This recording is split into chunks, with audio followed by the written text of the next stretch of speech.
기도하기 전에 붙잡아야 할 세 가지 약속이라는 제목으로 하나님의 말씀을 나누겠습니다. 11월 1일은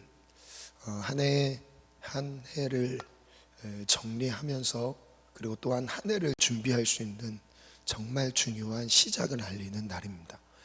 그래서 다니엘 기도회 11월 1일부터 21일까지 이 다니엘 기도회 기간 동안 하나님께 분명한 기도의 제목을 가지고 간구하는 모든 성도님들에게 하나님께서 충만한 은혜로 함께 하실 것을 기대하는 마음으로 말씀을 준비했습니다. 그래서 기도하기 전에 오늘 저녁부터 이제 기도가 들어가죠. 작전 기도가 들어갑니다. 기도하기 전에 우리가 붙잡아야 할 세 가지 약속이 있습니다. 그 부분을 말씀 안에서 찾아보길 원합니다. 성경 인물 가운데 가장 많은 횟수로 기도의 모습을 보여준 성경 인물은 바로 모세입니다. 물론 다윗도 많은 기도의 시간을 가졌지는 않지만 시편의 내용을 제외하면 실제 기도하는 사건, 그 모습을 성경에 기록하는 인물은 모세입니다. 모세는 정말 많은 기도의 시간을 이스라엘과 하나님과의 중재자로서의 중보자로서의 역할로 사건이 일어날 때마다 기도의 자리에서 하나님께 도움을 구했습니다. 그래서 기도하면 빠뜨릴 수 없는 인물이 바로 모세입니다. 모세의 기도는 물론 중보 기도에 초점이 되어 있습니다. 그러나 하나님의 구원 역사라는 주제로 접근해 봤을 때는 이 출애굽 역사는 십자가 대속을 예표하는 사건이죠. 가장 대표적으로 예표하는 사건입니다. 그래서 이 출애굽 사건을 일으켰던 그 도구로 쓰임 받았던 이 모세는 하나님의 역사의 주인공이 되죠. 그 중심에 기도가 있었다는 것이죠. 그래서 우리의 신앙에 있어서 구원 역사를 적용할 때 이 기도를 적용할 수 있을 것입니다. 그래서 오늘 이런 질문으로 접근해 봤습니다. 모세는 무엇을 근거로 기도했을까? 분명히 근거가 있어야 되잖아요. 기도하는 그 기준, 근거가 되는 말씀이 있어야 되잖아요. 모세의 앞으로 나오는 사건들은 이제 사장 출애굽 이후에 나오는 모든 사건들 안에서 기도의 내용은 바로 이 말씀을 근거로 기도하게 됩니다. 첫 번째는 인도하신다는 하나님의 약속이었고, 두 번째는 승리한다는 약속이었습니다. 그리고 마지막 세 번째는 꾸며주신다는 약속이었습니다. 이 세 가지 약속을 우리가 가슴에 품고 기도하기를 원합니다. 첫 번째 약속입니다. 인도하리라. 약속을 주시는 분은 누구일까요? 오늘 본문 15절 말씀인데요, 15절 한 절 같이 함께 읽습니다. 시작. 하나님이 또 모세에게 이르시되 너는 이스라엘 자손들에게 이같이 이르기를 너희 조상의 하나님 여호와 곧 아브라함의 하나님 이삭의 하나님 야곱의 하나님께서 나를 너희에게 보내셨다 하라. 이는 나의 영원한 이름이요 대대로 기억할 나의 칭호니라. 하나님이 약속을 주시기 전에 먼저 약속하시는 분이 누군지를 모세에게 가르쳐 주십니다. 약속하신 분은 누구인가? 조상의 하나님이라고 말씀하셨어요. 믿음의 조상이었던 아브라함과 이삭과 야곱의 하나님, 그들의 삶을 기적적으로 믿음의 역사로 이끄셨던 하나님이라는 것을 말씀해 주셨습니다. 아브라함은 어떤 기적을 체험했죠? 어떤 믿음의 역사를 일으켰죠? 가장 중요한 믿음의 사건은 100세가 되었을 때 아들 이삭을 낳는 것이었습니다. 너로 큰 민족을 이루겠다는 하나님의 약속을 실제 100세가 되었을 때 이루었던 인물이죠. 그리고 이삭 역시 그 산 증인입니다. 그 야곱 그 후대에 이제 모세까지 이르렀던 거예요. 어떻게 보면 400년 동안 430년이죠. 애굽에서 종살이하고 있는 동안 하나님의 믿음의 역사는 끊어진 듯 보였습니다. 그리고 그거에 대한 소망과 기대조차 가질 수 없을 만큼 아주 열악한 상황 속에, 고통 속에 있었던 것이 이스라엘 백성들의 모습이었습니다. 자, 그런데 하나님은 자기를 이렇게 말씀하십니다. 나의 영원한 이름이요 대대에 기억할 나의 칭호라. 하나님의 이름을 영원한 이름이라고 말씀하시고, 너희 조상 아브라함부터 시작된 믿음의 역사가 끊어진 듯 보였지만 나는 영원한 하나님이라. 지금도 살아있는 분이라는 거예요. 그때 살아계셨던 역사를 지금도 일으킬 수 있는 분이라고 소개하고 있습니다. 제가 영원한 이름이라는 묵상글을 한번 적어봤습니다. 400년 동안 애굽에서의 노예 생활은 너무도 길었습니다.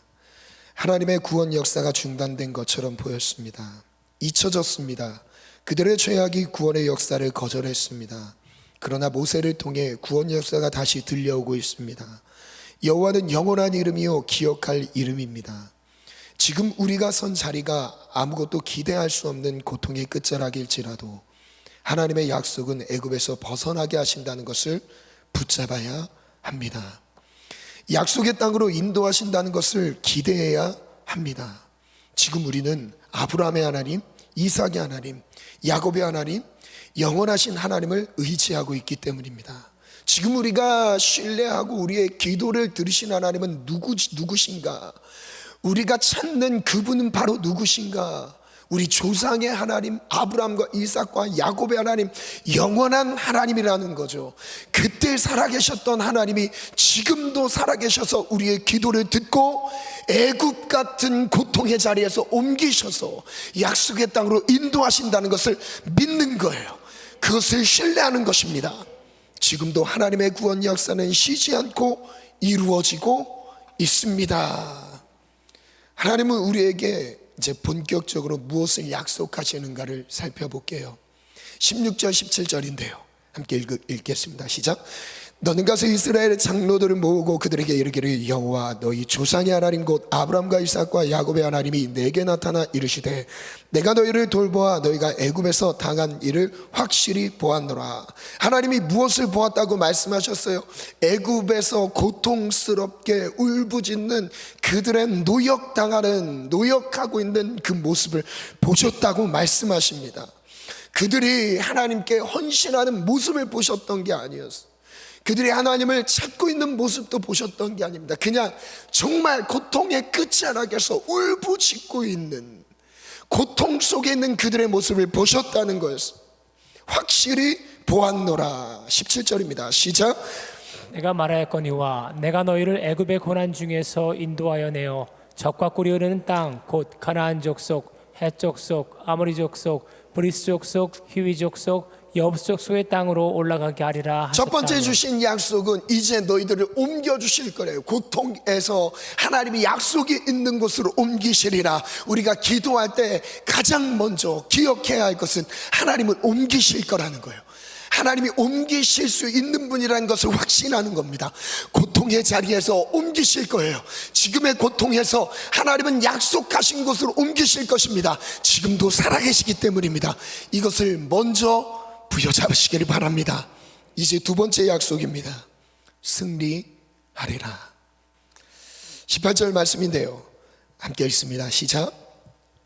그들이 내 말을 들으리니 너는 그들의 장로들과 함께 애굽 왕에게 이르기를. 지금은 이제 누구에게 말해야 되는 상황이에요? 애굽 왕 바로에게 나아가서 말해야 되는 거예요. 그 어떤 말을 주시는가, 어떤 약속을 주시는가 볼게요. 너는 그들의 장로들과 함께 애굽 왕에게 이르기를 히브리 사람의 하나님 여호와께서 우리에게 임하셨은즉. 읽겠습니다. 시작. 우리가 우리를 하나님 여호와께 제사를 드리려 하오니 사흘 기쯤은 광야로 가도록 허락하소서 하라. 이스라엘 백성들이 옮겨야 되는 이유가 있었습니다. 애굽을 떠나, 애굽에서 벗어나, 고통에서 벗어나 하나님의 약속의 땅으로 가야 되는 궁극적인 이유가 무엇이죠? 하나님을 예배하는 거예요. 하나님을 높이는 삶, 하나님을, 나를 구원하신 하나님을 제사하기 위하여 하나님이 옮기실 거래요. 구원 자체가 목적이 아닙니다. 구원받는 것 자체가 목적이 아니에요. 축복의 삶이 열리는 것 자체가 목적이 아닙니다. 무엇이 목적인 거예요? 그로 인해 하나님을 영화롭게 하는 거예요. 하나님을 높이는 거예요. 그로 인해서 하나님이 영광을 받으시겠다는 거예요. 우리가 진토 중에서 구원을 받았다는 것을 통해 하나님이 영광을 받으신다는 것입니다. 그런데 조건이 있었어요. 하나님께 여호와께 제사를 드리려 하오니 어디로 가라고 말씀하시죠? 사흘 길쯤 광야로 가도록 허락하소서. 사흘 길 광야란 무슨 뜻일까요? 세 가지로 한번 묵상해 봤습니다. 한번 띄워주시겠어요? 첫 번째, 애굽으로부터의 철저한 분리입니다. 사흘 길 광야, 3일 동안 광야로 떨어졌어요. 그러면 아무리 힘들어도 다시 돌아가고 싶은 마음이 들까요? 힘들어요. 이동 거리 자체가 힘듭니다. 다시 돌아가고 싶은 생각도 들지 않을 겁니다. 철저하게 분리되는 거예요. 세상으로부터의 철저한 분리를 의미하고 있습니다. 두 번째, 다시 애굽으로 돌아갈 수 없는 거리를 의미하고 있어요. 그리고 이건 최소한의 거리입니다. 최소한의 거리, 3일 길이라는 거죠. 좀 이따 조금 더 말씀드리겠지만 이것이 예수님의 십자가의 죽음과 부활과 연결되어 있다는 걸 좀 나누고 싶어요. 그리고 세 번째예요. 한번 읽어볼까요? 시작. 이곳은 하나님만 바라볼 수 있는 거예요. 광야인 거죠. 미드바로 말씀만 있는 곳, 아무것도 없는 곳입니다. 사흘 길 광야로 나가도록 하소서. 이것을 하나님이 시키셨습니다. 여러분, 분명히 애굽에서도 예배할 수 있어요. 야, 그 애굽 네가 있는 곳에서 예배해라 라고 말씀하실 수 있어요. 그런데 예배를 말씀하실 때, 하나님을 높이는 것을, 제사를 말씀하실 때 조건이 따랐어요. 광야로 가라는 거예요. 사흘 길로 가라는 거예요. 철저한 세상부터의 분리와 함께 예배가 시작되는 겁니다. 우리가 세상과 더불어 짝가고 있는 상황에서는 온전한 예배가 드려지지 않습니다. 예배가 되지 않습니다. 먼저 사흘길 광야로 가야 해요. 글을 적어봤습니다. 사흘길 광야. 사흘길쯤 광야로 가라는 명령은 애굽으로부터의 철저한 분리를 의미합니다. 지난 애굽 노예 생활에서부터 완전한 독립을 선언하며 다시 돌아갈 수 없도록 이끌어 가십니다. 애굽에서의 삶을 기억할 가치도 없기 때문입니다. 애굽을 벗어난 자리에서 예배하라는 명령이었습니다.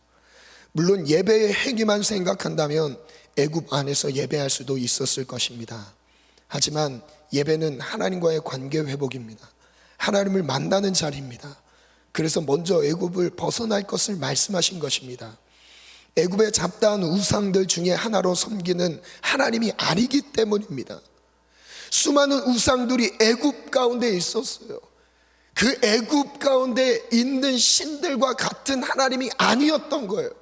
하나님은 영원하신 분입니다. 하나님은 유일하신 분입니다.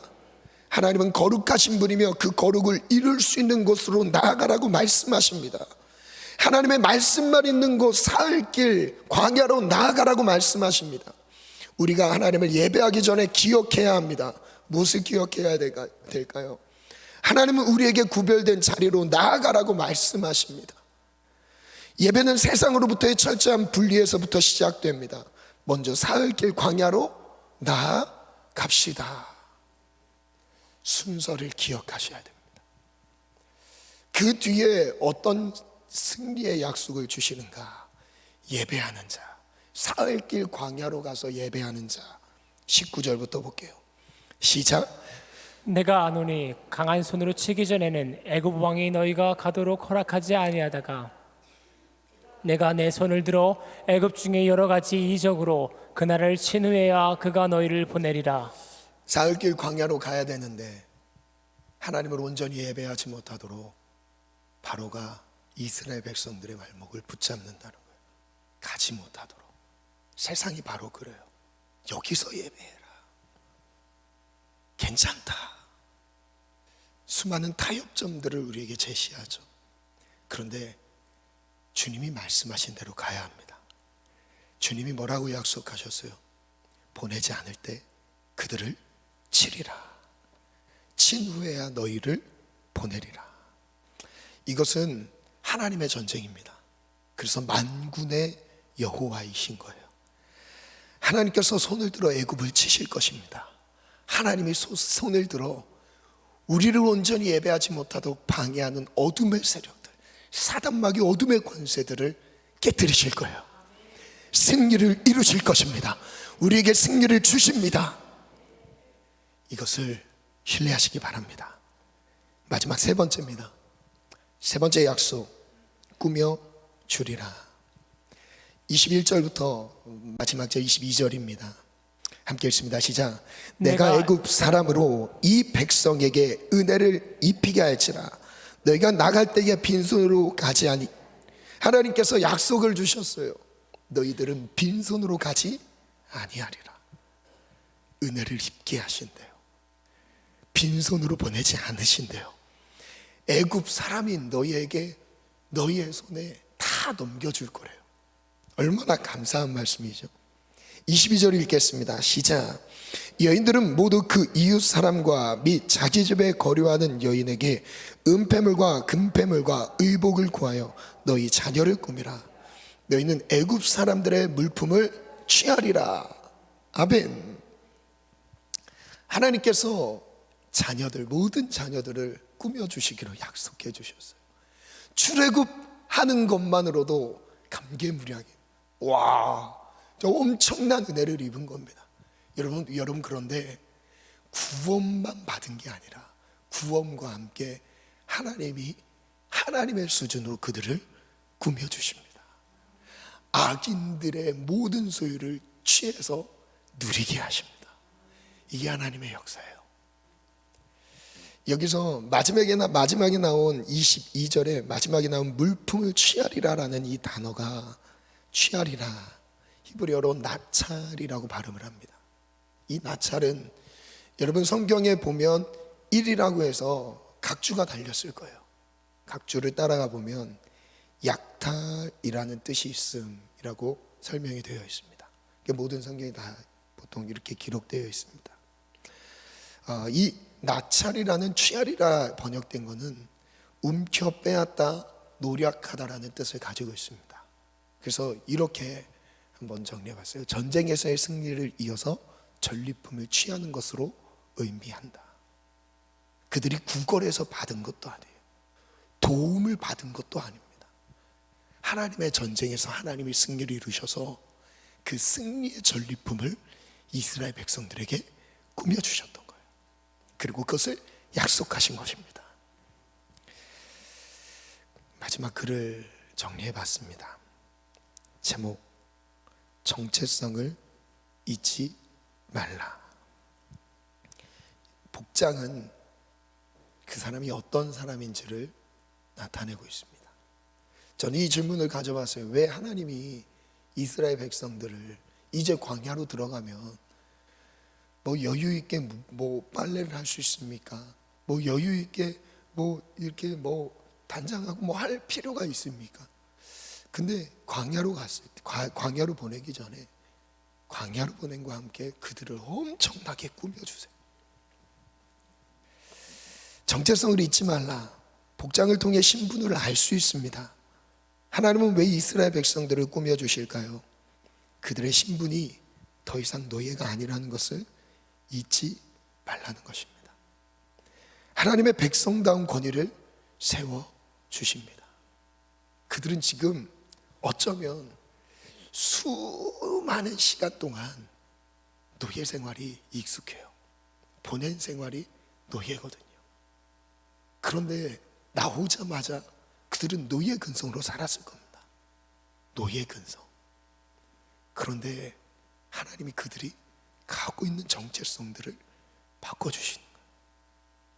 그들의 모든 삶의 습관과 문화 이런 것들을 바꾸기를 원하셨던 거예요. 그래서 그들의 의복을 바꿔주십니다. 그리고 그들을 지향할 수 있는, 꾸며줄 수 있는 금, 은폐물들을 달게 하십니다. 너무 멋지지 않으십니까? 하나님의 백성다운 권위를 세워주십니다. 노예 생활에 더럽고 볼품없는 상태로 살아가지 않습니다. 하나님은 우리를 꾸며주시며 말씀하십니다. 이제 노예가 아니라는 것입니다. 세상 속에서 구걸하듯이 살지 말라고 하십니다. 당당하게 그리고 멋지게 꾸며주시며 우리의 정체성을 세워주십니다. 이 시간 찬양함으로 하나님 앞에 나아가겠습니다. 하나님의 은혜의 약속을 기억하실 때 우리의 정체성의 변화가 일어납니다. 나는 그 삶이 거룩한 삶, 그리고 하나님을 따르는 삶, 하나님 한 분만 바라보는 삶이 어쩌면 어려울 수도 있었어요, 이스라엘 백성들에게는. 그런데 하나님이 그들의 의복을 바꿔주시면서 보게 하세요. 나는 누구지? 나는 더 이상 노예로 살아갈 만한 존재가 아니라는 거죠. 애굽에 갖고 있었던 모든 금은보화를 가지고 이제 누리게 하십니다. 우리가 세 가지 약속을 기억하면서 오늘 이 찬양으로 하나님 앞에 나아가길 원합니다. 첫 번째 약속, 하나님은 인도하실 것이다.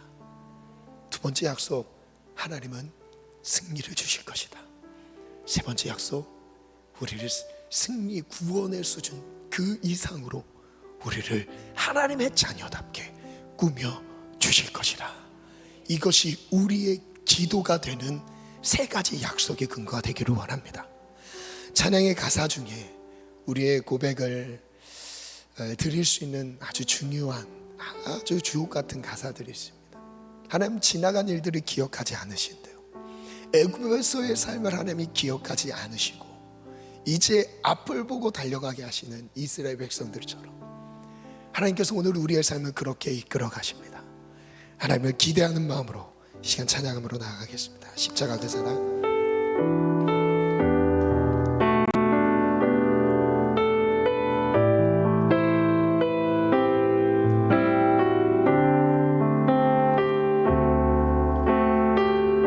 십자가 그 사랑.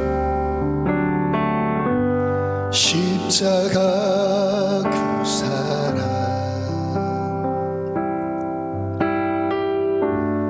멀리 떠나서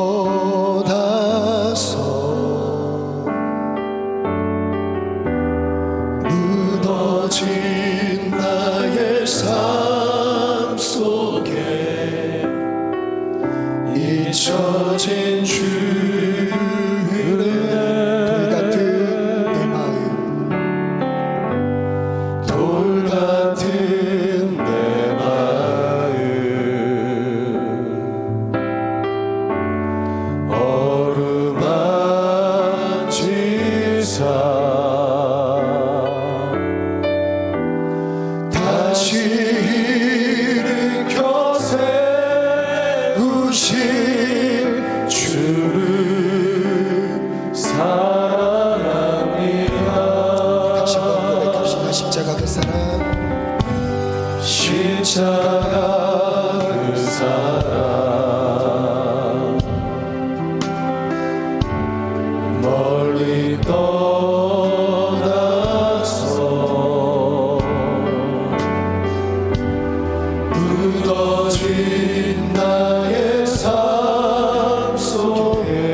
변하지 않을 사막의 강물과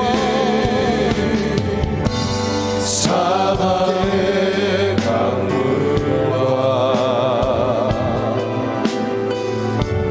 길을 우리 하나님을 기대합시다. 하나님의 약속을 붙잡고 찬양합시다. 우리 안에 세일을 행하실 하나님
하겠습니다. 우리 믿음으로 선포하겠습니다. 첫 번째 기도 제목 시작. 하나님은 인도하십니다. 애굽에서 벗어나 약속의 땅으로 인도하십니다. 세상으로부터 구별된 삶으로 나아가길 원하십니다. 오늘 먼저 사흘길 광야로 나아가게 하소서. 하나님만을 온전히 예배할 수 있는 곳으로 나아가길 원합니다. 이 사흘길 광야가 있었던 사흘길 광야, 즉 사흘 길을 갔던 자리에서 만났던 것이 무엇인지 여러분 기억하실 거예요. 마라의 쓴물이었어요. 이스라엘 백성들이 출애굽의 은혜를 이룬 뒤에 8장인가 9장 한 10장 이후에 넘어갔을 때 이제 마라의 쓴물을 만나게 됩니다. 순종해서 따라갔어요. 순종해서 사흘길 광야까지 갔어요. 하나님이 명령하신 거리였어요. 근데 거기에 마라의 쓴물이 있었죠. 그리고 그 뒤에 엘림을 만납니다. 무슨 의미하죠? 완전한 죽음을 의미합니다. 십자가의 죽음도 3일이에요 3일 동안의 죽음의 길을 걷는 거였습니다. 아무것도 없는 기간을 가졌던 것이었습니다. 그 후에 이 온전한 예배를 드릴 수 있다는 거였습니다. 하나님, 우리의 온전한 예배는 십자가 복음 안에서만 누릴 수 있습니다. 하나님, 우리가 사흘길 광야를 떠나가게 도와주시옵소서. 그 광야로 나아가게 도와주시옵소서. 하나님, 부르신 자리로 나아가게 도와주시옵소서. 하나님, 우리를 인도하실 것을 약속하셨어요. 그 인도의 약속의 땅으로 가는 과정에 가장 첫 번째 있어야 할 것가 사흘길 광야였습니다. 하나님, 우리가 믿음으로 도전합니다. 사흘길 광야로 나아가겠습니다. 우리는 애굽에서 벗어나 세속에서 벗어나 하나님의 약속이 있는 곳으로 인도하여 주시옵소서. 하나님을 온전한 예배의 자리로 나가게 도와주시옵소서. 우리 먼저 이 기도 제목으로 하나님 은혜를 구하겠습니다. 주님, 세 번 찾습니다. 주여, 주여, 주여. 하나님, 우리에게 하나님의 인도하심이 필요합니다. 하나님, 우리에게 말씀하옵소서. 먼저 사흘길 광야로 나아가라. 사흘길 광야로 나아가라. 죽음의 자리, 아무것도 없는 곳, 하나님의 말씀과 은혜만 있는 곳, 거기에 온전한 예배가 이루어질 수 있는 자리, 하나님, 우리가 사흘길 광야로 나가게 도와주옵소서. 세상으로부터 완전한 분리와 독립, 구별된 삶으로 나아가기를 원합니다. 애굽과 같은 세상에서 벗어나게 도와주옵소서. 하나님 약속했다. 하나님이 말씀하신 그곳을 향해 믿음으로 나아가기를 원합니다. 주여, 우리를 인도하여 주옵소서. 하나님, 우리를 약속의 땅으로 인도하실 것을 확신합니다. 그 자리로 나가게 하실 것을 확신합니다. 주여, 주여.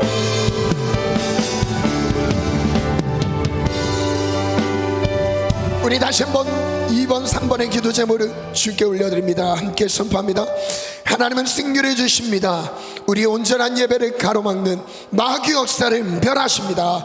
예수 이름의 권세로 당당하게 승리를 누리게 하소서. 아멘. 그 어떤 방해가 있다 할지라도 하나님은 승리를 주십니다. 마귀를 멸하셨습니다. 마귀를 멸하셨습니다. 우리의 모든 원수들을 예수의 이름으로 멸하셨습니다. 우리 세 번째 기도하면 시작. 하나님은 꾸며주십니다. 자녀라는 정체성을 잊지 않겠습니다. 초라한 모습으로 살아가지 않겠습니다. 은혜를 입게 하소서. 최상의 것들로 꾸며주소서. 승리의 전리품을 당당하게 취하겠습니다. 승리와 함께 하면 하나님께서 꾸며주시리라. 나를 꾸며주시리라. 너 더 이상 노예가 아니다. 너 더 이상 죄인처럼 살지 마라. 넌 나의 자녀다. 너의 의복을 바꿔주리라. 너의 정체성을 바꿔주리라. 잊지 말기를 원합니다. 우리 주님 세 번 찾고 각자 기도가 돌아갑니다.